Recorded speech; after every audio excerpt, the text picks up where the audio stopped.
basketball yung mga ibang mga Pinoy. Kung taga Borno ka, alam mo to. Yes, dito sila naglalaro. Lalo na pag summer na talaga. Diyan sila madalas naglalaro.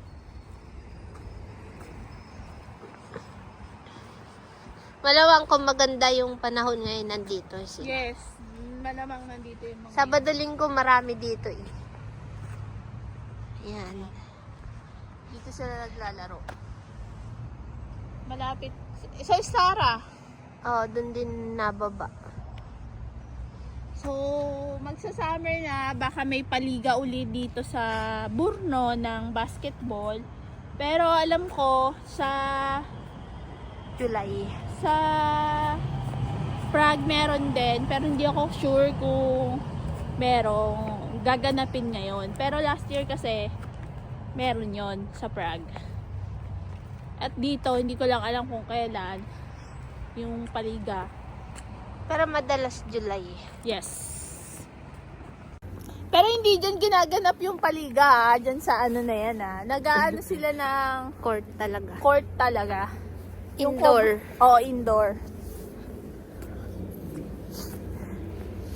So, kung mga taga-diking yan, mas maraming diking kasi sumasali sa ganyan. Iba-ibang grupo, pero Daikin.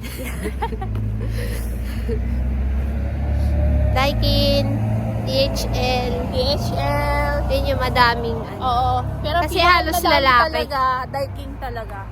Halos lalaki kasi.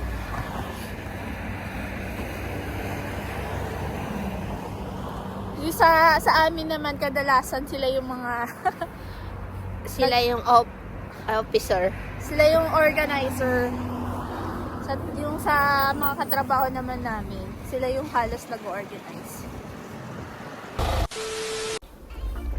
So, paiba-iba yung panahon ngayon talaga dito sa Czech. Kaya, lagi yung iingatan yung sarili nyo. Kasi nga, yun yung maan sa sakit, ubo, sipon, mga ganon. Nag-fruits kayo. Tapos, yung kasi minsan parang paglabas mo sobrang init, di ba? Tapos maya-maya, mawawala na yung araw. Tapos, lalamig na. Kaya kahit pa paano, magja-jacket pa rin kayo kahit na kasi mamaya t-shirt na kayo. So, kaya kami ni Dayan, lagi pa rin kami naka-jacket.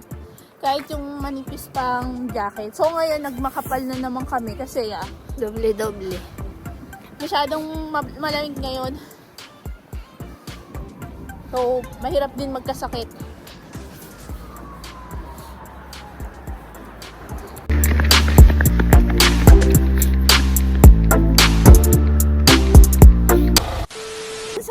Sa may nagtanong kung under kami ng agency, bago kami dumating dito is hawak po kami ng agency. Ang agency po namin is Hopman.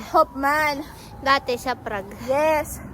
Pero pag nandito ka na kasi, pwede ka nang maghanap ng trabaho. Pag natapos mo na yung mga kontrata mo, no? Para walang maging problema. So ngayon, direct na po kami. After 3 years, saka lang kami lumipat. Yes. Kasi medyo okay naman yung agency namin sa amin.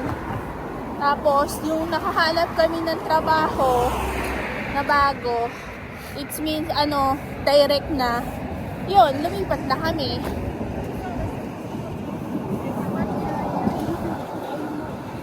Hindi nakakaalam, kami, coast country kami. Galing kaming Taiwan. So, kadalasan, pag mga ganun is under ng agency. Pero pag sa Pinas ka, galing, madalas is Pagdating dito. direct ka na. Madalas Pero hindi lahat din. Oo. So, yun. Ngayon hindi na ho kami agency. So, direct na ho kami. Before, agency kami. Yeah. Yon. So, kung yung nagtatanong kung ano yung trabaho namin, is nagre-repair po kami ng mga laptops, mga desktop. Ayun. Mga ganon ho ang nire-repair namin. Motherboard. Yun ho yung trabaho namin. Dito na kami. So, nandito na kami sa Kaufland. Kadalasan dito kami sa likod na daan eh.